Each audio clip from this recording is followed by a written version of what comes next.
Hello बच्चों, कैसे हैं आप। मैं आपकी टीचर सुमन शर्मा एक बार फिर से अपने चैनल पर आप सभी बच्चों का स्वागत करती हूँ और आशा करती हूँ आप सभी बच्चे बिल्कुल तंदुरुस्त होंगे, खुश होंगे और प्रसन्नचित होंगे। आज मैं कक्षा 5 पल्लव हिंदी पाठ्य पुस्तक से पाठ 8 परमवीर सेनानी आपको पढ़ाने जा रही हूँ। पाठ शुरू करने से पहले मैं कहना चाहूँगी, जो बच्चे पहली बार इस चैनल से जुड़े हैं, इस लिंक से जुड़े हैं, प्लीज़ वो मेरे चैनल को लाइक करें, शेयर करें और सब्सक्राइब करें, जिससे समय समय पर हिंदी विषय संबंधी आपको जानकारी मिलती रहे। तो बच्चों, पाठ शुरू करती हूँ। परमवीर सेनानी। इस कहानी के लेखक हैं अक्षय कुमार जैन। बच्चों, परमवीर सेनानी एक ऐसे सैनिक की कहानी है जो अपने देश के लिए मर मिटा। मातृभूमि की रक्षा करना हमारा कर्तव्य है। हम जिस जन्मभूमि में पैदा हुए हैं, ये हमारा कर्तव्य बनता है कि हम अपने देश के लिए मर मिटें।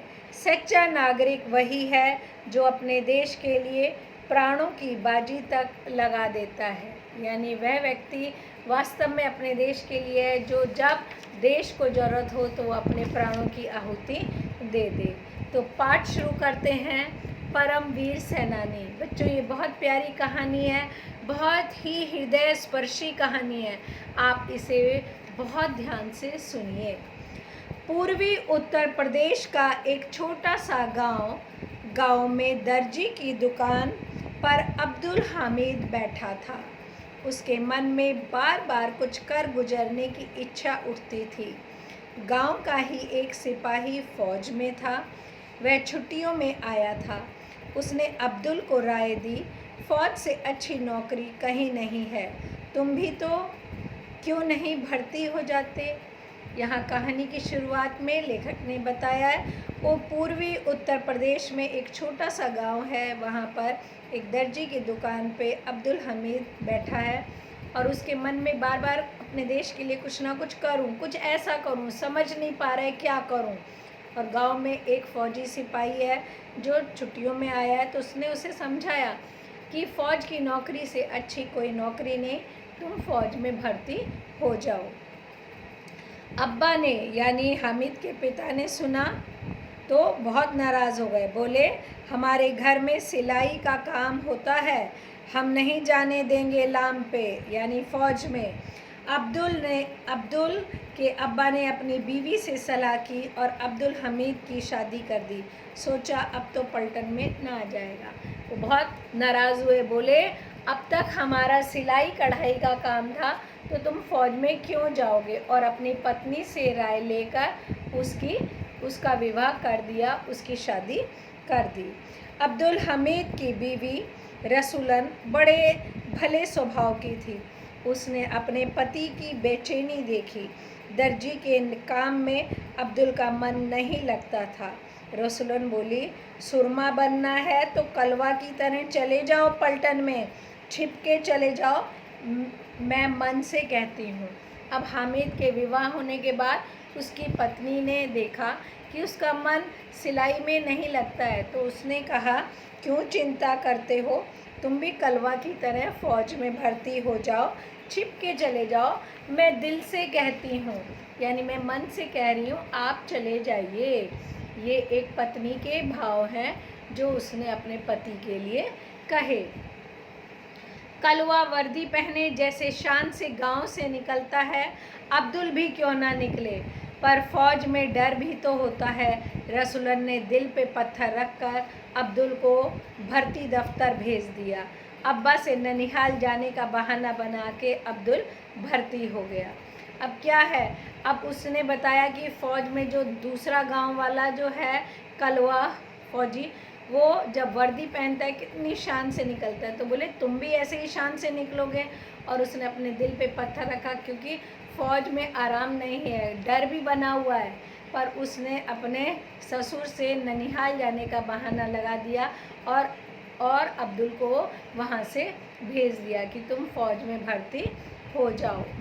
सन 1962 में उसकी ट्रेनिंग ख़त्म होते होते चीन का आक्रमण हो गया। अब्दुल हमीद भी मोर्चे पे गया। चीनी सैनिकों ने भारी संख्या में चींटियों की तरह आगे बढ़ना शुरू करा। भारतीय सेना तितर-बितर हो रही थी। चीनी सेना के घेरे से निकलना कठिन हो रहा था। बहुत से जवान रास्ता भटक गए, कुछ मर खप गए, पर अब्दुल हमीद लंबा रास्ता चलकर किसी प्रकार बच निकला। उसके साथ उसके 2 साथी रह गए। अब जब फौज में भर्ती हुआ तो उसकी ट्रेनिंग जब जैसे ही ख़त्म हुई तो चीन का आक्रमण हो गया और हमीद मोर्चे पर चला गया और चीनी सैनिक बहुत भारी संख्या में आगे बढ़ने लगे और भारतीय जवान वहाँ से निकलना भारी हो रहा था तो वो रास्ता भटक गए, कुछ मर खप गए और ये रास्ता भटकते हुए इसके साथ केवल अब सिर्फ 2 साथी बच गए। 10-15 दिनों तक दुश्मनों से बचते बचते वह अपने इलाके में आ पहुंचा। कलवा इस बीच शत्रु की गोली का शिकार होकर शहीद हो गया। अब्दुल उसे देखकर सख्ते में आ गया, पर क्या हो सकता था। कलवा जो उसके गांव का ही सिपाही था वो भी उसके साथ था और रास्ते में शत्रुओं की गोली का वो निशाने से शहीद हो गया। अब्दुल उसे देखकर टेंशन में आ गया, पर वो क्या कर सकता था। एक दिन भारत का तिरंगा झंडा दिखा। घायल अब्दुल हमीद वहां जा पहुंचा। वहां जाकर पता चला कि लड़ाई बंद हो गई है और सेना को घर जाने की छुट्टी मिल गई है। एक दिन वो मरते खपते घायल अवस्था में जब अपने देश की सीमा पे पहुंचा तो उसे पता चला कि अब लड़ाई ख़त्म हो गई है और सभी सैनिकों को छुट्टी मिल गई है। अब्दुल हमीद घर पहुंचा। गांव में बड़ी खुशी बनी, पर जब कलवा की माँ भागी भागी आई तो उसकी आंखें पूछ रही थी, मेरा लाल कहाँ है। हामिद क्या जवाब दे, कैसे झूठ बोले वह। आखिर वह कलवा की बहादुरी और साहस की बात सुनाई। अंत में उसे कलवा की वीरगति पाने की बात कहनी ही पड़ी। अब उसकी माँ भी जब आई कलवा की तो उसने पूछा कि मेरा बेटा कहाँ है, तो हामिद ने उसकी बहादुरी की बात बताई और फिर आखिर में उसकी वीरगति की भी सारी बातें बता दी। पंडित जवाहरलाल नेहरू की मृत्यु मई 1964 में हो गई। पाकिस्तान ने सोचा कि अब भारत के टुकड़े करने का अवसर है। उसने जम्मू कश्मीर, राजस्थान और पंजाब में घुसपैठिए भेजे। उस दिन 10 सितंबर 1965 को सवेरे 8 बजे थे। खेमकरण के सपाट खेतों में पाकिस्तानी टैंक आगे बढ़ने लगे। वहाँ हवलदार अब्दुल हमीद तैनात था। मशीन गन संभाले अपनी कंपनी को लेकर वह दुश्मन के सामने जा डटा। यानी पंडित जवाहरलाल नेहरू की मृत्यु मई 1964 को हुई तो पाकिस्तानियों ने सोचा कि अब भारत पर हमला करते हैं और उसके टुकड़े कर देते हैं, और उसने जम्मू कश्मीर, राजस्थान और पंजाब में अपने घुसपैठिए भेजे।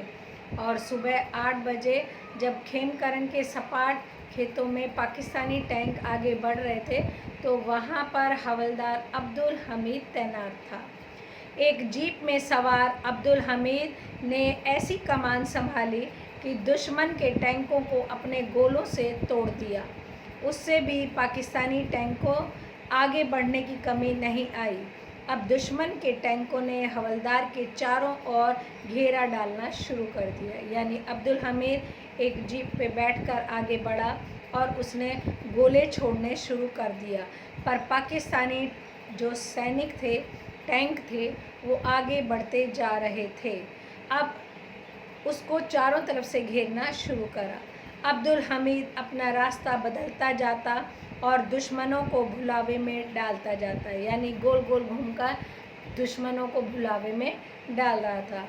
दुश्मन की तोपें उसकी जीप का ठीक से निशाना ना साध पाती, लेकिन भारी संख्या में टैंकों ने उसकी ओर आग उगलना शुरू कर दिया। यानी वो बहुत बचा कर उनके ऊपर गोले मार रहा था, पर जो पाकिस्तानी सेना थी वो लगातार आग उगलती जा रही थी। इससे भी अब्दुल हमीद का हौसला पस्त नहीं हुआ, वो पीछे नहीं हुआ। उसकी जीप आगे बढ़ती जा रही थी। खेमकरण में टैंक खेत होते रहे, वहाँ दुश्मन के टैंकों का कब्रिस्तान सा बन गया। अब खेमकरण जो जगह थी वहाँ पे टैंकों को वो ख़त्म करते जा रहा था, युद्ध में मारते जा रहा था, उनका कब्रिस्तान बनाते जा रहा था। अकेला हवलदार अपनी मशीन गन से दुश्मनों के टैंकों को मारता गिराता चलता रहा। 2 टैंकों को आग लगाकर उसने तीसरे टैंक पर गोलियों की बौछार कर दी। उसी समय उसकी जीप एक जलते टैंक से टकरा गई। यानी इतने कारनामे करता जा रहा था, गोलियां दागता जा रहा था, टैंकों को गिराता जा रहा था कि अचानक से उसकी जीप भी एक जलते हुए टैंक से टकरा गई। अब्दुल हमीद की बहादुरी से उसके साथियों के हौसले बढ़े, यानी वो इतनी बहादुरी से लड़ा कि बाकी जो सैनिक थे वो आगे बढ़े। दुश्मन को मुंह की खाकर एकाएक पीछे भागना पड़ा। जब उसने देखा कि भारतीय सेना के और जवान आ रहे हैं तो वो पीछे की ओर भाग गए। भारत की जमीन से शत्रु सेना भाग गई। बहादुर अब्दुल हमीद भयानक रूप से घायल हो गया। उसका सारा शरीर आग से झुलस गया, आंखें खराब हो गई और वह वहीं शहीद हो गया। घर पे रसूलन, उनके दोनों लड़कों और एक लड़की को अब्दुल हमीद के शहीद होने की खबर मिली। उनकी आंखों से गंगा जमुना बह निकली। बूढ़े माँ बाप की तो बात ही क्या, उसने अपने कर्तव्य से वीर सैनिकों का मस्तक ऊंचा कर दिया। मरने के बाद सरकार ने अब्दुल हमीद को परमवीर चक्र से सम्मानित करा। अब क्या है कि परिवार में उसकी पत्नी, 2 बेटे और एक बेटी थी। उनको उनके पिता के शहीद होने की खबर मिली। यह खबर सुनकर उनकी आंखों से गंगा जमुना की तरह आंसू निकल आए। और बूढ़े माँ बापों का तो कहना ही क्या था, उनकी स्थिति भी बहुत खराब हो गई। पर भारत के इस वीर सैनिक ने हमारे देश का नाम ऊंचा कर दिया और इन्हें परमवीर चक्र से सम्मानित किया गया। अक्षय कुमार जैन ने इतना वीरता भरा ये पाठ जो लिखा है, परमवीर सैनिक, जो हमें दर्शाता है कि मातृभूमि की रक्षा करना हर सैनिक का, हर व्यक्ति का कर्तव्य है। सच्चा नागरिक वही है जो अपने देश के लिए अपने प्राणों की बाजी तक लगा देता है। आई होप ये पाठ आपको बहुत पसंद आएगा, आप इसे समझ भी गए होंगे। एक बार आप दोबारा से इसे पढ़ें और इस परमवीर सैनिक को नमन करें, अच्छे से समझें, आपको पाठ समझ में आ जाएगा। ओके बच्चों, बाय, टेक केयर।